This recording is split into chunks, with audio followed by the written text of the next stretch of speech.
What's going on, YouTube? Claic Yuzolt back again with another FFBE War of the Visions video, and in today's video I want to go everything about character progression, how you should be looking to build your teams and work really hard, and how to get the materials to make your character stronger, along with a couple of other beginner tips and a couple of things I've been learning as I'm playing the game. Let's get into it.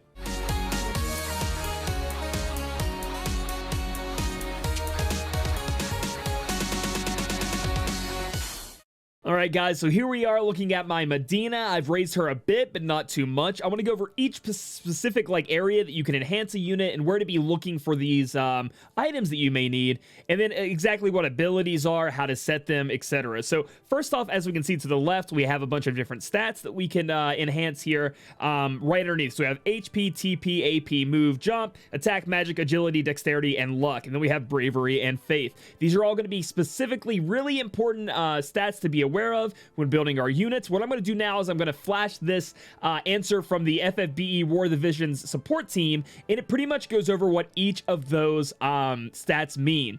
Now, it's not in super great detail, but it gives you a general idea of it. I'm going to link that FAQ in the chat below, and there's also a bunch of other stuff you guys can learn from that FAQ that the official FFBE War of the Visions team answered. So that's going to be great for you guys to understand that. Again, it goes a little bit deeper than that, but that's just general understanding. Next up, we have a Trust Mastery reward, and you guys may remember that from FFBE.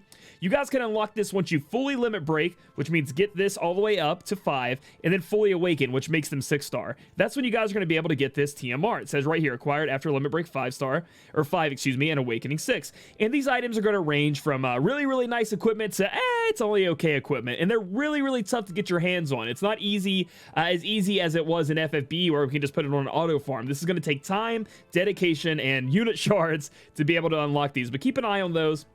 Maybe for some of those free event units like Ishtola to build up, or maybe some of the lower units you end up getting a lot of, you could look into trying to get their TMR. Next up, we have equipment for each unit. If we go down here to equipment, they have specific ones they can put on, and you're going to find that throughout the game. We'll go over a weapons guide, but they can put on 3 different parts, 3 different pieces of equipment, and that's going to be like a, like a headpiece, a weapon, and then an accessory. Something like that is what you're going to be able to put on. Each unit's going to have specifically, like, as you can see, if I put this on right now, I'm going to get some HP, and other stats as well. So I'm going to go ahead and put that on my Medina, so she is a little bit stronger there in different aspects. When it comes to weapons, though, your characters do need to have a weapon efficiency to get the full effect of a weapon. So what I want to show you now is I want to go to my Engelbert, and I want to go to his weapon. So you can see that everybody got this weapon. You can see, oh my gosh, why are these putting the downs? Well, let's remove it and look at his stats. So we can see that he is at 99 right now. And then if I put this weapon on, even though it has the negative stats, it goes up to 106. What's actually happening is he's not efficient enough. If you see this red up here, he's not efficient enough with this weapon to be able to use it to its full power. So what you guys need to do, I know it says down arrows, it looks like it's going to lower your stats. It doesn't. That's just lower than what the actual weapon can give. That's not, like, if you look at that weapon, it gives a lot more than what it's showing. So how do you do that? Just have the weapon on your unit and beat up bad guys and win battles. Slowly over time at the victory screen, you will see some units say weapon efficiency up. So you want to try your best to get weapons on everybody early so they can slowly get that weapon efficiency up and become more efficient with the weapon so you can get all the stats from it and use it correctly. It kind of feels like a real life kind of thing. The next thing we're going to talk about is limit break, guys, and this is going to be the one that holds you back the most. This is going to require those shards that we talked about in that Vizior video that we just did. You're going to have to go in and either summon dupes. You guys can farm. If you guys head over to story, you head down to the world quest. Once you get these unlocked down here, you actually can farm these, I think it's 3 times a day for the hard quest, and you can actually go in, and I'm waiting until I get my Medina unlocked, but you can farm hero shards or unit shards. I think it's 3 times a day, as it says right here. So you want to really save those for your big units, but that's where you can get them. You can also buy them in the shop like we talked about, which is very important in raising a unit. So those are your options when it comes to the shards. There could be events you can buy them with, etc. Hopefully you guys get lucky enough to get some, but that's going to be limit breaking. And when you limit break a unit, again, I think this is going to be the one that holds people back the most. It's going to put up your job level cap and your level cap. So that's going to be, stats for leveling up, and your job level is going to allow you to get to some of those abilities on the ability board up here. Next up, we just have enhanced. That's just going to be like your normal leveling up your units. You're just going to get these experience cubes, and there are several ways to get those. There's an experience chamber. Make sure you do that every day. And then events, or you could buy them in the shop, and you just level up your units with them. They start coming in and start you start getting a lot of them. So be pretty open to using those on any of the units that you would like. Don't worry too much about those. They're not like in a short supply or whatever. So next up, we have Awaken. This is going to be the Star Awakening. What this is going to allow you guys to do, and I do believe this is the LB. Let me confirm. Yes, that is your LB. What that is going to allow you to do is have a higher unit level, and it's also going to be able to give you a bigger LB cap, so you can level up your LB as well.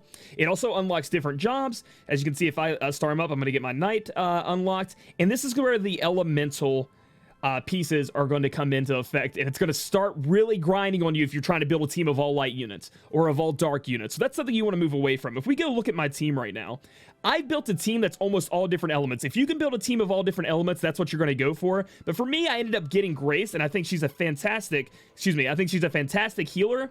And I think she has Green Mage as one of her sub jobs. We'll look at her in a minute. I think she's great. So that's why with Engelbert and Grace, I'm having them on the same team. But what you guys should try to do, because it's so restrictive on those elemental resources, you should kind of try to build a team of different elements. Not because when you go into a fight, I want to have one of every element and take down the bad guys like Captain Planet. Nah, it's not like that. But you do want to do this so you can be really focused on one unit or another, not run into problems of not having enough to awaken them to 6-star, etc. Because you can go to like the 3-star pretty easily, but then it starts costing a lot as you move forward, and we'll see that here. Thank you for that follow, by the way. That was another follow. So if we go to Awaken here, we can see the different things that we need include these fragments, which you can see where you can get them. They come from the Chocobo Expedition, Friend Metals, Whimsy Shop. You guys can, that's what's really cool about this game, is when you click on an item, it'll really tell you where to get them. And these items right here, they're going to be the two that really hold you back. These are the ones you can't really, I'll put in quotation marks, farm, right? If I click this, I can just go do the ice level, and I can just farm these as much as I want, as long as I'm willing to spend energy on it.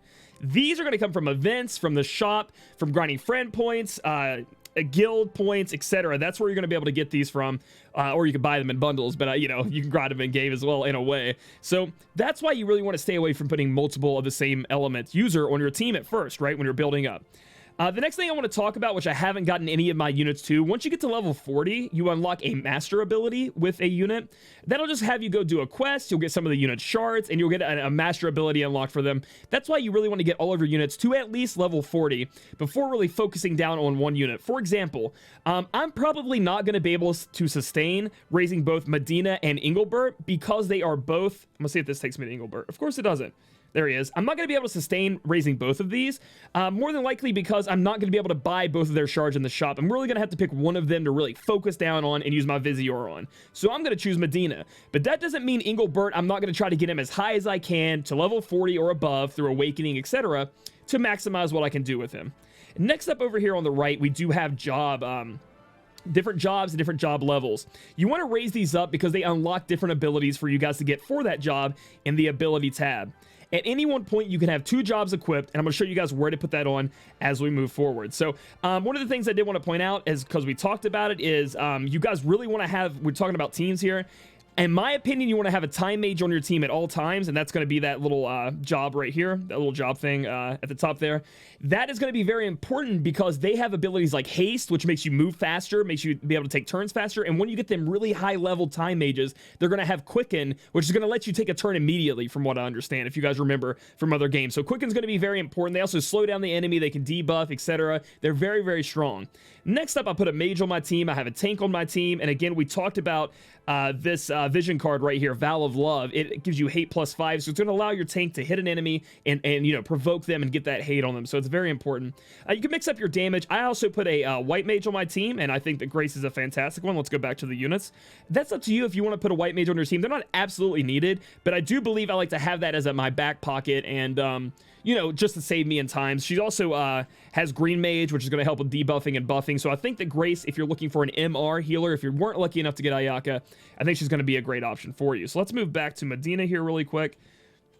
In Mont, by the way, guys, if you guys didn't get Engelbert, Mont is going to be your man when it comes to tanking. The guy with his paladin job is going to be able to tank and heal and dish out damage. He's actually really one of the best MRs in the game, in my opinion.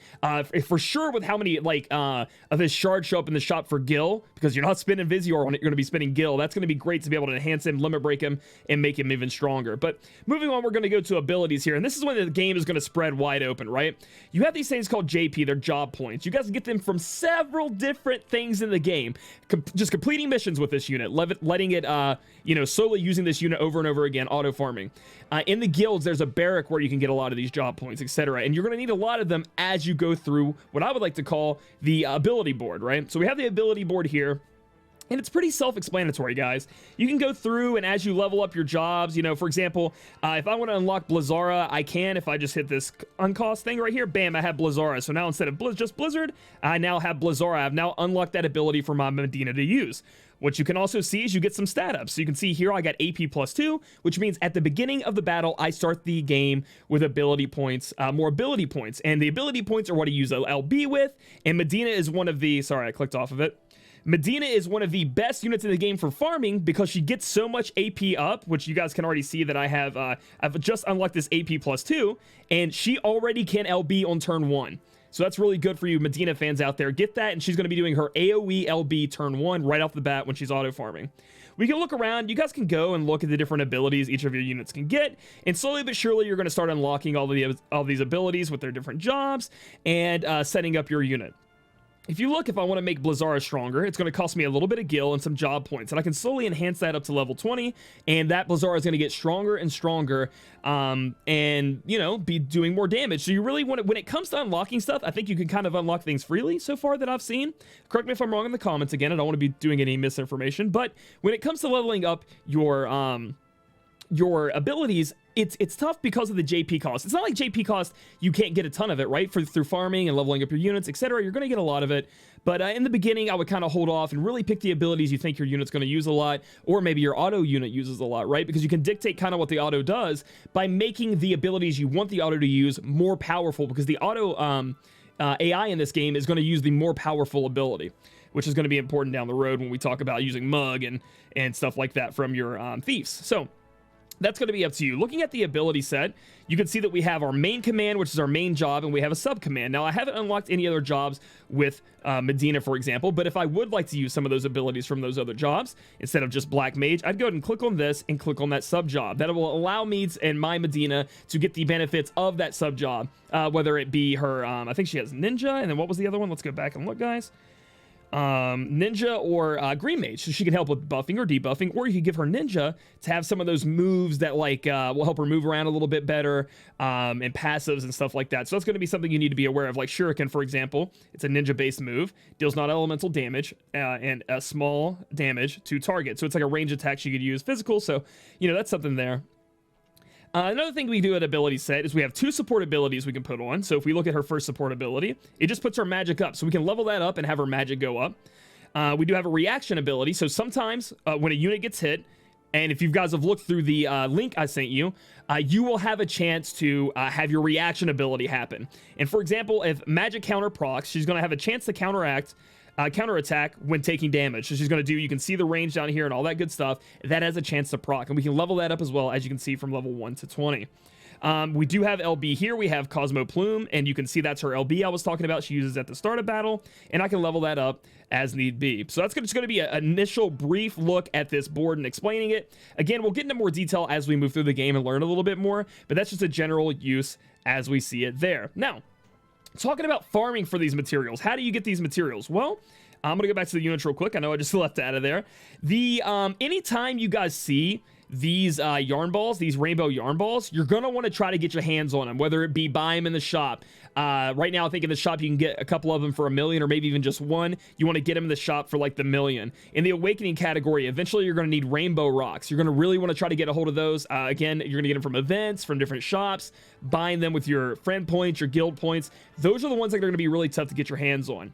Everything up to the giant fireball that we looked on Medina, the giant blue fireball, excuse me, I clicked the wrong thing. You guys are going to be able to go on the far plane and farm, and you guys can do multiplayer whatever you guys want. I would recommend doing multiplayer. One, it costs half energy, so you're kind of saving your energy supply. And two, if you're not hosting, it costs you no energy. And three, you get the best drops from multiplayer from what I understand, so you want to go in there. Make sure you guys are doing your experience, your gil. So this is how you get gil. You get gil snappers when you go to the shop at auto cells. And then this is your weapon level up, which we'll have a weapon guide later on. You want to do these 3 times a day as much as possible. We got a growth egg for vision cards up. We have, you know, this is going to be for equipment ability enhancers, but that's going to be way down the line. But you have all these dailies you can do in order to make sure that you're farming to your most potential. But the one thing I want to talk about when it comes to characters is they will have a different elements, a couple of different elements drop 2 times as much stuff every day. I do believe it switches every day, so you want to be aware of that. Be on the lookout for right now. Today, if you're watching this video, we do have ice up elements, so you can go in here and farm for Medina. So you just click on that. You can see that I've almost got to rank 2. You can click this little question mark and it should show you what can drop from the map. So you can see that it drops these 2 things, and then the big snowflake and the green snowflake, and that's going to be used for the Ice Awakening Souls, as it says here. You can learn more by clicking details and looking at it, but you definitely want to do all of these, at least these top 3 in my opinion. I would try to do them all 3 times a day, but do the best you can and then move on to multiplayer and be farming for specific units when they drop double, so you're getting the most out of what you can do. So overall, with my lasting advice I want to give, if you take anything away from this video, I kind of just wanted to go through it briefly and explain how everything works. Build a team that is not set on just a specific element. Don't build just a fire team. Don't build 3 fire units. I'd say 2 maximum. And then after that, you really want to pick a unit that you want to focus on. Like for me, it's going to be Medina. I'm going to give her everything I can to make her super powerful so I can take her into multiplayer, take people down, spend my Vizier on her shards, and farm her shards every day to make her the best unit that I can. And you know, just slowly make her really powerful so she can carry me through the rest of the game. And of course, this is going to change as the game progresses. If you're not free to play and you spend money in the game, that's going to really matter too. So if you guys like this video, give it a thumbs up. Comment down below if you have any more questions or any advice or anything I missed in this video. I'd love to hear from you guys. Subscribe for future content here on YouTube. Follow me on my Twitch channel, twitch.tv/Claic Yuzolt, and I'll catch you guys in the next video.